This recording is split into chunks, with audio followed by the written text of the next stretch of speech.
Hey everybody, my name is Andrew Street and I make $75,000 or maybe a little bit more than that every single month as an entrepreneur with two businesses. We have a lead generation business and a vacation rental management company or short-term rental management company, and B&B Monthly, or for lead gen, No Luck Leads. These videos are meant to be more of a documentary of my own progress, of the things of me reflecting back on. If you guys are able to take something from it, fantastic. I've been doing business since 2022. July 8th, 2022 is when I stopped working my professional career and was able to kind of take on being an entrepreneur full-time. Whether I was ready or not, that is where the humble beginnings started. So really we haven't been doing this for too long, but long enough to do all right. And some of it, we've stumbled into, some of it we're building more newly, like this marketing company we started in like December. I was just looking at the numbers and we're at like 20K a month right now, just off that. And I'm like, nice. We did that in about 6 months, right? And that's fantastic. And I couldn't be more excited about it. But the thing that I've been thinking about this week has been really interesting. I'm currently looking for salespeople or salesperson for both businesses. And I've never hired for sales outside of like my brother, which Charlie, he's really great when it comes to like the sales pieces. He's good at talking and he's really disciplined. And so I think it's going to be kind of hard to replace him. He's looking to take his career in hockey further, and all the best to him. But that's kind of happening more recently here. So now I have to figure out the sales piece, and I've been doing it for the most part, but I really am looking to like hand it off to the right person who can grow so I can help continue to compound on the efforts that they're able to put into that. Because if you don't know, sales, at least in my opinion, becomes very much so the same thing every single day. It's the same thing. It's the same rigmarole, as they say. You're saying the same thing to the same person, hearing the same objections and overcoming them. And it's a skill that you literally just sharpen by doing. And so I think a lot of entrepreneurs are pretty good at that piece in the beginning. And then as you get more technical, like I found myself becoming way more technical. I feel like in the beginning when I was doing sales, I definitely had this like swagger about the sale. I was like, oh, well, why wouldn't you want to make more money with marketing? Right, or with B&B Monthly vacation rentals, like we can make more than you. Why wouldn't we want to do that? And now I've fixed this. I've been working on this a little bit, but I've been very technical, and I want to actually get away from that in my sales. But I also want to hire out the sales so I can continue to be technical and build into the people that can do that day-to-day effort. So I'm really big on working on the businesses and not in them. And technically, doing sales is being in it. So I'm really trying to remove myself. Sales is probably one of the, I don't want to speak too soon, but it's probably one of the major hires that I've never done before. I've hired operators. I just hired a video editor, which I'm super excited about. But the truth is, I've never hired sales. And I think it's scary because as a small business, that is your money, right? That's the money that's coming in. And you're like, I've let Charlie kind of do it, and that's been my first experience with it. And Charlie's good, but he's also young, so he's got college and this other stuff kind of going on. So I need somebody that's going to be full-time that can completely commit. I also have to figure out better payment structures for these people, mostly because with B&B Monthly, vacation rental management, we take a percentage of revenue, right? So it's like, how do you pay these people other than maybe based on like how much money a property makes over a period of time? So it's not a lot of money up front. And then for the marketing company, the lead gen, we do have an onboarding fee and we can give a chunk of that. So I feel like it's much easier to almost do it that way. But if I can do both, I think we can find somebody probably pretty solid. The main concern then becomes like making sure that they're trained in, that we're able to get them enough leads, and ultimately that they can sell. This is a performance game, and we can't sit around with a salesperson that can't sell. So that's probably rule number one, meaning that there's going to be potentially a lot of pain around it if we don't hire the right way. And so I'm looking to build my skill set in that part of my hiring, mostly because I think it's going to bring massive dividends back to us. I've been listening a lot to Alex Hormozi's. He's been talking about supply and demand in a business, and basically supply being your ability to perform on something, demand being the people that are coming in the door. Every business goes back and forth on supply and demand, where you figure out how to do some marketing, and so you have demand coming in, and now it's a supply issue because you're like, well, now we have to fulfill on that. I think early on in my entrepreneurial career, I very much so was like, Oh, I don't want to overpromise. I don't want to overdo these things. Now looking back at it, I'm like, we should really try to just go all out and like to the wheels fall off type of stuff where like we're obviously going to do our best to perform, but like to a certain extent, you have to be okay with failure because that is all you ever see day after day, and that is how true growth comes. And I'm not saying to the point of where like we know we're failing and we're just pushing ahead. Like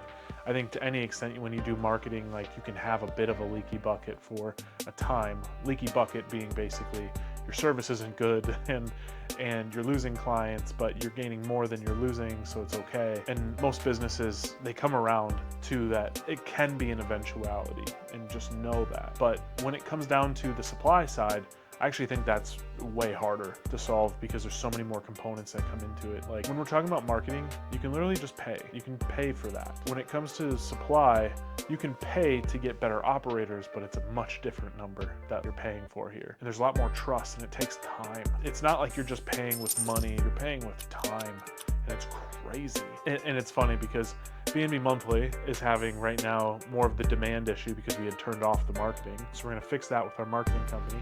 And now our marketing company has more of a supply issue. So we just hired a video editor to not only take care of that, but start taking care of these videos. And so what we're looking to do for No Luck Leads is in B&B Monthly is doing social media posting to help out with the paid advertising that we're already doing. And then my personal branding stuff here, which is gonna be phenomenal because I think it's gonna go really, really far, at least from an authenticity perspective. Because like, if you look at our businesses and you're like, okay, but can I really trust these guys? And then you go and watch 10 hours of our content, like that's gonna help you make a decision, right?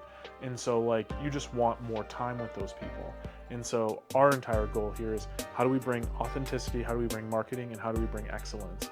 And I know earlier I was talking about when we're doing this marketing, it can take a little bit. Not everything's always perfect all the time, but we actually have a really solid product that we are growing both for the marketing and for the management. It's time to push both, and they both have different issues, but we're able to apply what we've learned to solve both issues. So an instance of this is for the vacation rental management company, there's the demand issue, which we're going to solve because we figured out marketing and sales with the marketing company. And so we're going to bring a lot of this knowledge over there, build out the CRM better, do better automations, better presentations, and just better marketing in general. So we're going to be getting a lot of more properties and clients to manage there. The other piece is for No Luck Leads. We had a demand issue where it's like, we have so many videos we have to edit. It's getting hard to do that. And so I had a media buyer.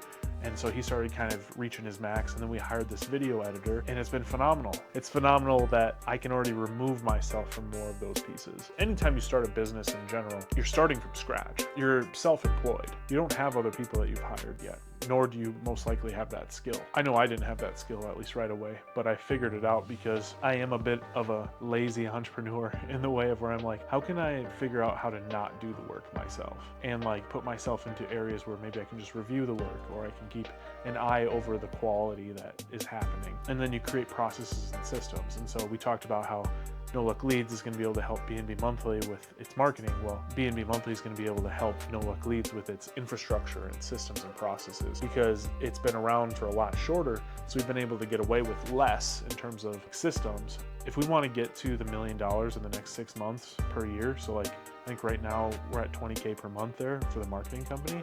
If we want to get to 6 figures, we need to get it to 83K a month, which means we've got another 60 to go, but now we have the resources. Whereas when we first started No Luck Leads, we didn't have any resources.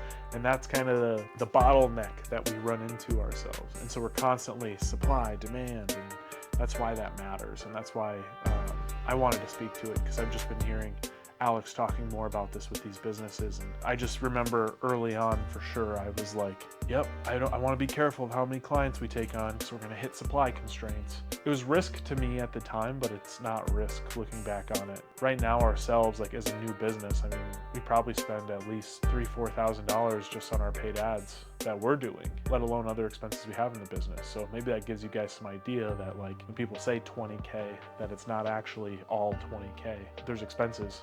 There's things that come up. There's net in there somewhere, I'm sure. And so that's been good to kind of round that out. In the last video, I think I had said that I had set myself up to be paid on a regular basis, because before I was just taking out massive chunks, and that can be a bit of a problem. And so now what we're doing is getting paid weekly. I set it up initially for bi-weekly, and I'm like, that's not good. And so weekly, anytime you can get paid in a faster timeline is better. You want to do that. Maybe this is a little bit too personal, but for me, it was just like, why didn't I do that? I just did it basically because that's when my wife was getting paid. And I was like, oh, well, we've got a way better system than that. Why are we doing that? And it's gonna make more sense just from a cash flow perspective as we go into the next months. Now with this, what I'm planning to do is just let both businesses cook. There's a structured carve out for me. When I speak to why this is important, like carving out that money for yourself, is because if you're always operating from a place of fear as an entrepreneur, you will never actually build anything great.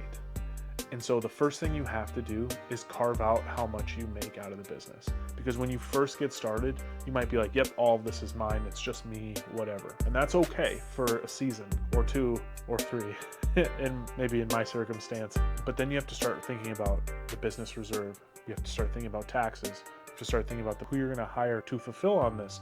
Because if you wanna stay self-employed, that's okay. But if you wanna actually have a business, you need to hire people, and that costs money. I've gone the route of hiring people in the Philippines, which has been a phenomenal thing for me, mostly because our business is internet. So why wouldn't we take advantage of great talent over in the Philippines? And hopefully, I don't know if any of you guys out there are young entrepreneurs, but I think there's a lot of fear that can come with this, which is my whole point is just start setting out some money for yourself, because now it's just a waiting game for me of like, I'm going to continue to put more work in, I'm going to continue to crush it, and our businesses will thrive.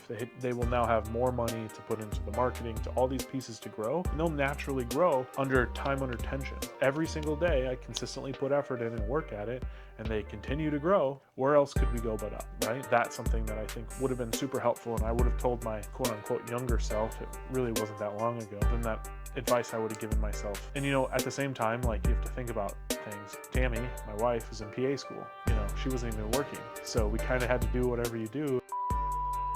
Business in itself is not super easy, and so there's a lot that maybe you're sometimes just trying to float to, and so it's okay to have that season. Just know where you're trying to go in terms of like shoring up all the pieces, so that now you're like, okay, well, now I know we're creating even a profit account where, yes, that's maybe where your salary comes from, but it's also growing. So like if you need a new website, if you need new tools for your business, you can buy them and you don't feel bad about it because you've allocated that money. And I think in a previous video, I even talked about being a profit first business. I love it. It's fantastic. I could not be more happy with the results of it and like what we're building. I'm excited for that. I'm excited for the growth that we've had in that capacity. The future is very bright. Now it's just down to how can we build more reserves, more marketing, and yeah, all in all, I'm pretty excited with where we're at, what we're doing. I think there's good things that are happening, there's hard things that are happening, and we're gonna see how this video editor goes. Although I'm excited about the hire mostly because it pushes revenue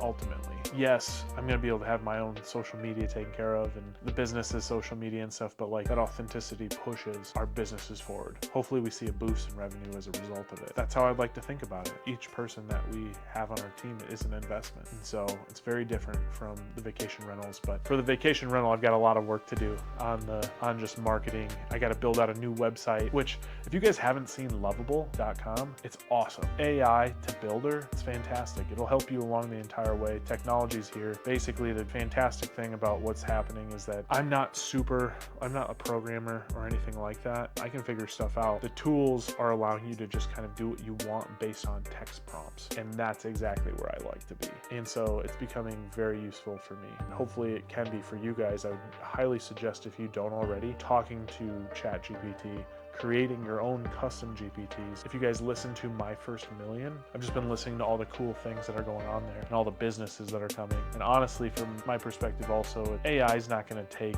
people's jobs in the way they think it's going to.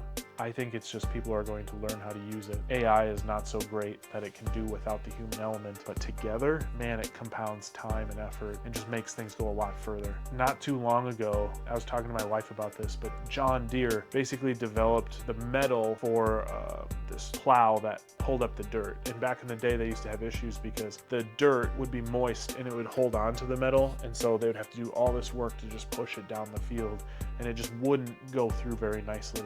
And then John Deere's the one that actually created the plow that the dirt wasn't sticking to, so it would cut through it better. And all of a sudden, that was one little thing that completely changed everything. And now you guys only know John Deere for tractors. I just think it's stuff like that. This is one of those moments with AI of like figuring out the next piece, and all it's going to do is it's going to make business better. And I'm super pumped about it, mostly because I've got internet businesses. I'm planning to use it. I'm planning to go in that direction, and hopefully you guys are too. I think that's kind of all I have for this week. Good things, crazy things, all the things. I appreciate you guys for being here. Please do subscribe, please do like the video, and we'll see you in the next one.